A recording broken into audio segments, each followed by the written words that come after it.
Mbote mingi na bino balandi ba Kivu Morning Post TV boye bolamu na sango na biso mkono lelo na lokota na Lingala wita engumba Goma totala nini tolengeli bino lelo. Na ngumba Uvira misala makite lokola mesano pamba te ba wazalendo bazali ko boya botiami bwa General Gasita lokola mukambia misala mia renseignement ya 33e région militaire. Na ngumba Goma Mbangu Chabaniere Germain Mukambi Molandi ya bilenge ba quartier Lac Vert na commune ya Goma abomaki na Masasi dede simitima Mukambi ya quartier na asengi na bakonzi ba A123 ba bazali ko kamba ngumba Goma ba bandisa boluki.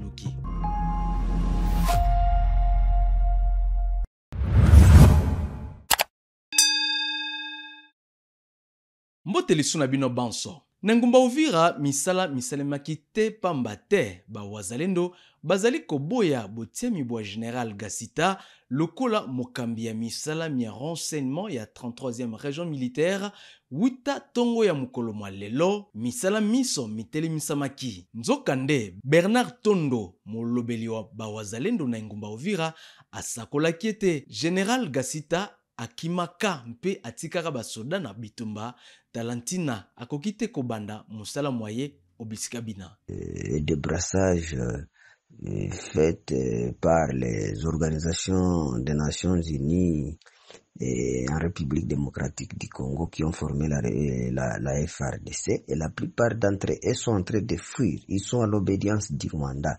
Et voilà la population d'Uvira, les Wazalendo d'Uvira qui ont vécu les événements du février, qui ont dit refuser que Uvira ne peut jamais tomber. Ils ne sont pas prêts à recevoir tout officier là qui se trouve dans cette obédience ou bien celui qui a abandonné les troupes et prendre la fuite devant l'ennemi et encore le voir à Uvira. Parce que vous savez, la plupart des gens disent Bazo Beta Mabe aussi longtemps que la population a résisté. Les Wazalendo ont résisté devant cet ennemi-là et ont fait fierté de la République devant l'ennemi.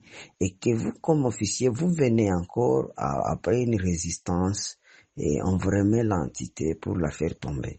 Non, c'est ce qui a été à la base du refus du général Gasita à Uvira. La demande a été acceptée par l'état-major général de la République démocratique du Congo, le ministère de Défense ainsi que la présidente de la République. Il est rappelé à Kinshasa et il est rentré. Il est rappelé à Kinshasa pour aujourd'hui mardi. Il doit être dans la ville de Kinshasa et il ne reviendra plus à Uvira en tant qu'observance parce que les gens pensaient que non, il est venu remplacer le général du 33e région militaire ou bien celui du secteur Sokola D. Mais il n'est pas venu remplacer, mais il rejoignait sa place d'observance. Société civile ngumba Uvira ongamu na yango esengi na bakonzi babimisa General Gasita obisika bina mpe misala mikozongela Kino Akolongwa. Nous, en tant que défenseurs des droits humains, nous soutenons la population pour cette position parce qu'au moins pour toute nomination pendant ces temps, tout officier doit faire preuve de l'amour de la patrie. Et nous appelons le gouvernement de Kinshasa de savoir combien de fois que la sécurité présentement doit être gérée par une approche participative, c'est-à-dire comprendre que nous devons faire participer, il doit comprendre qu'il doit faire participer la population pour certaines décisions. Et surtout qu'à ces temps, la population ne peut jamais accepter toute personne ou tout officier qui a un passé, qui a certains éléments qui ne sont pas clairs. Voilà un peu. Et nous précisons à Kinshasa, au gouvernement, que nous sommes très accueillants à tout officier qui fait preuve de la patrie et non nous amener des personnes qui ont cédé certaines entités en faveur de l'ennemi.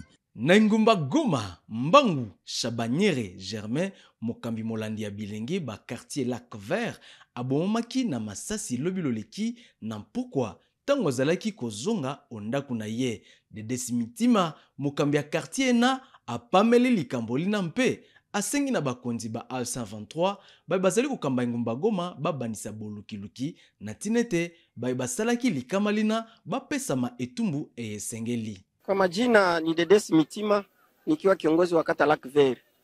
Kuko evenement yiko dulure yenye ilitupata jana magharibi vers 18h45 ya mauaji. Kijana na ni mwalimu wa Epe Lac Vert alikuwa anatoka ku kioski kusudi aende kwake mwa Avenue Lushagala. Subitement a quelques metres na kwake akaanguka mikono ya mabandi. Wale mabandia wakamdunga masasi 2 na wakakimbia. Tulijaribu kusema tunaweza okoa maisha ya yule kwa kumpeleka kwenye hospitali, c'était trop tard. Akakuya kufariki.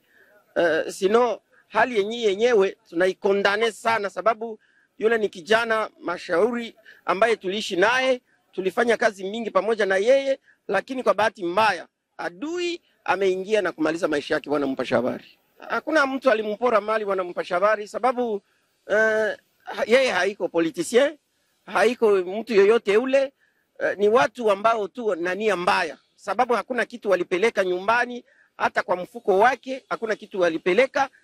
Wenda kunaweza kuwa ingine agenda, tungali tunajidocumente pia juu ya nini ule kijana alikuya kuuawa na watu wasiojulikana.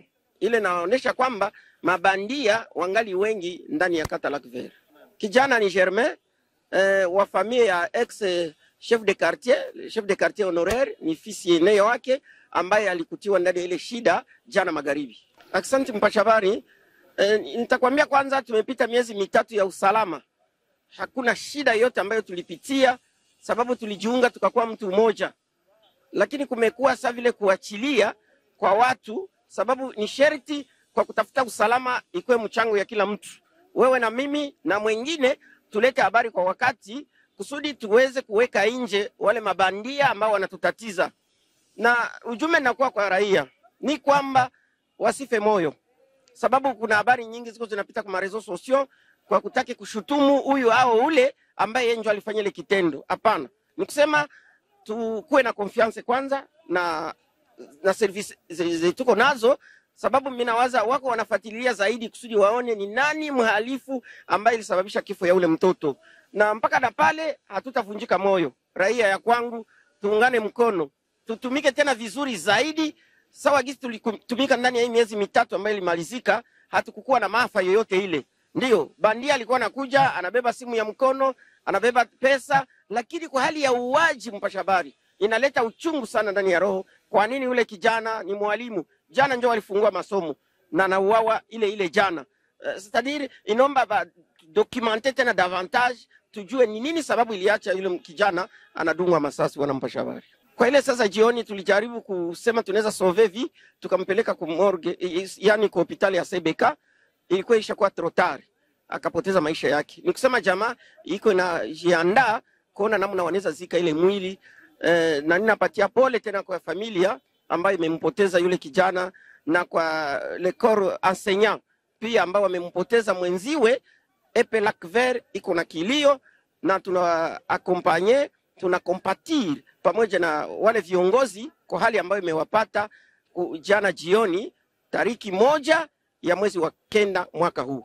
Kaka na quartier Lac Vert, awa nengumba Goma, bakonzi ba A123 bakitaki na SSLK mpe na Mugunga na tina kukuta na baimboka babisika bina pona kosolola mambi makimia na bokuta ni bona bilenge koleka zomi babandisamba bandimaki kosalela ekolo onzela ya mapinga ma armée révolutionnaire congolaise ya A123 totala. Aujourd'hui, nous avons été honorés de partager avec la population du quartier Lac Vert.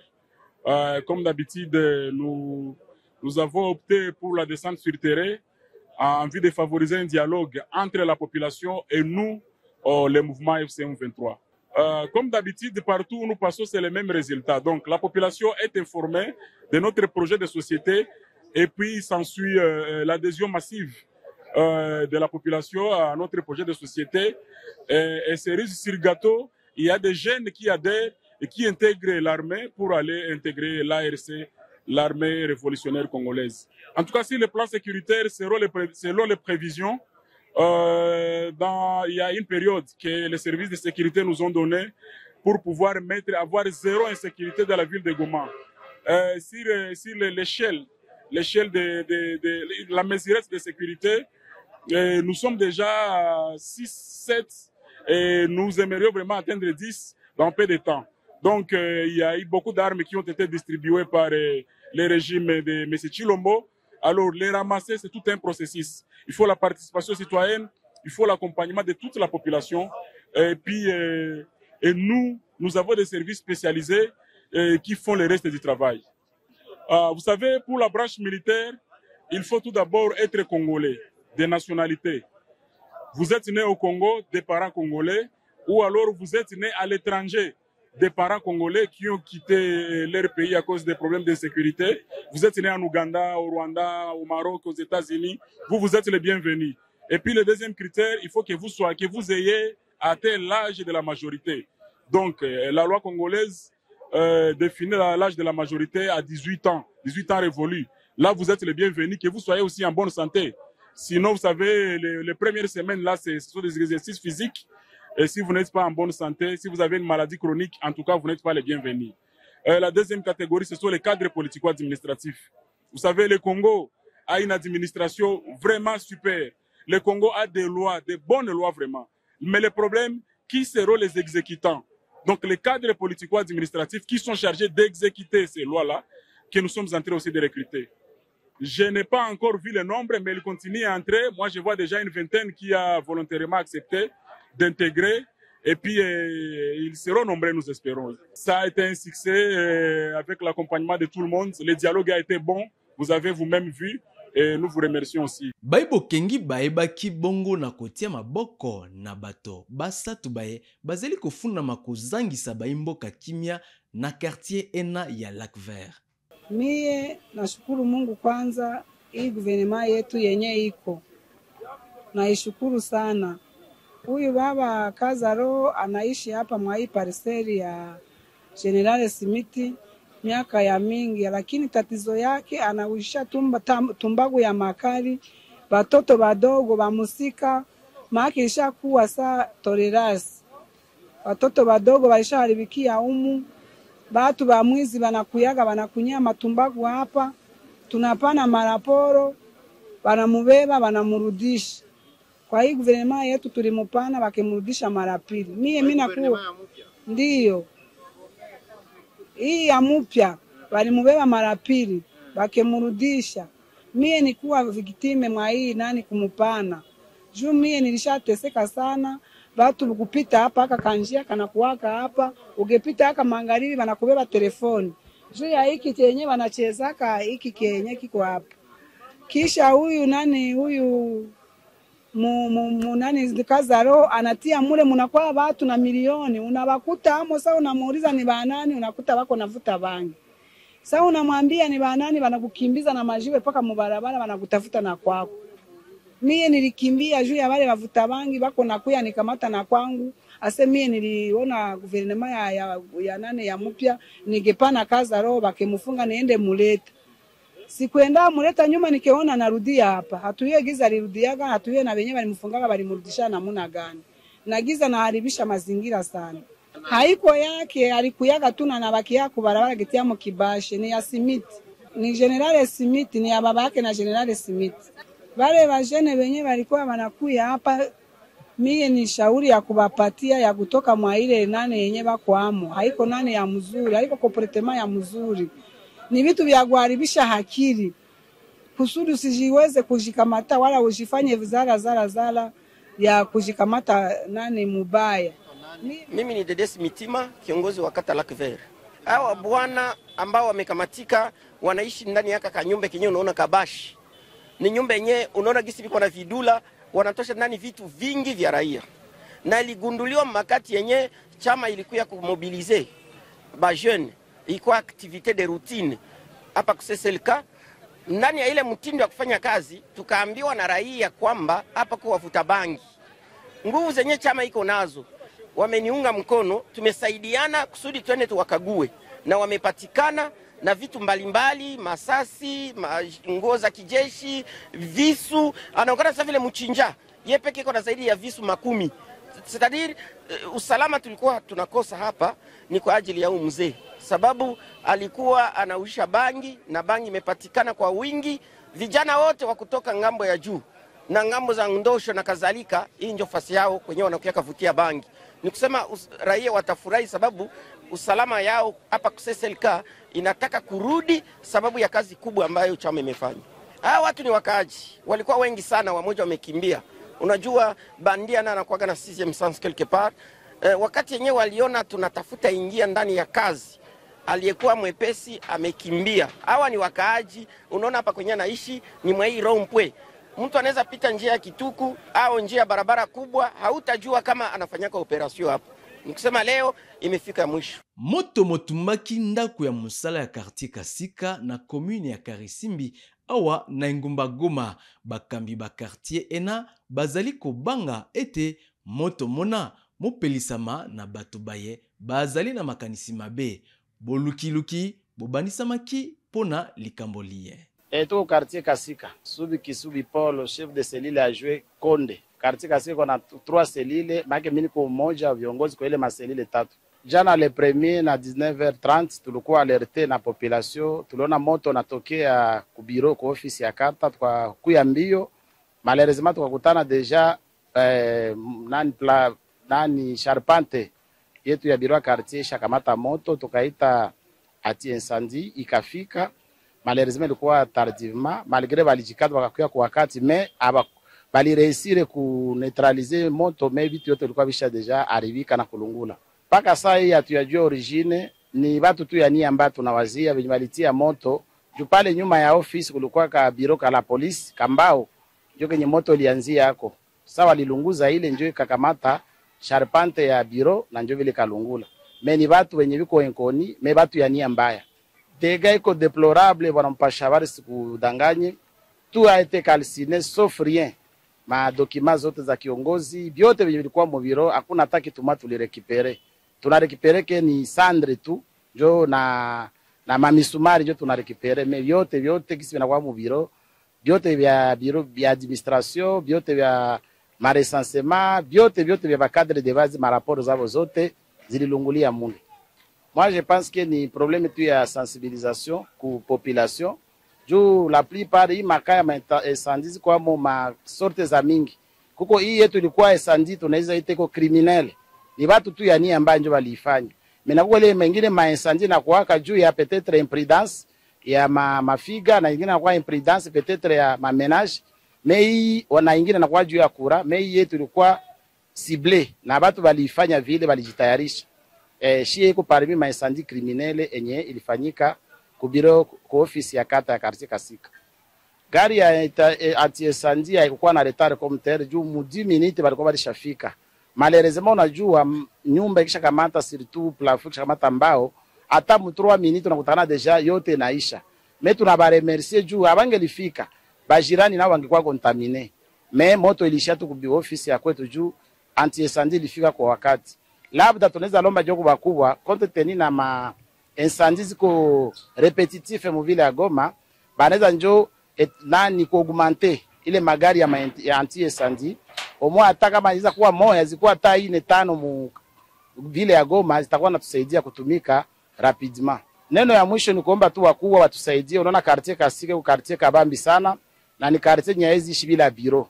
Tunalomba surtout baba liwali wa mji wa Goma atu venir en aide. Tuone tena kama tunaweza pata charpente, tunaweza tena retape hii biro pour que administration ya quartier Kasika ianze tumika kama kawaida. So mnaona mnafika hapa kiongozi wa kata tuko na iko nje, donc na ba travailleurs wote biko nje, tunakosa kama batumike mu condition gani.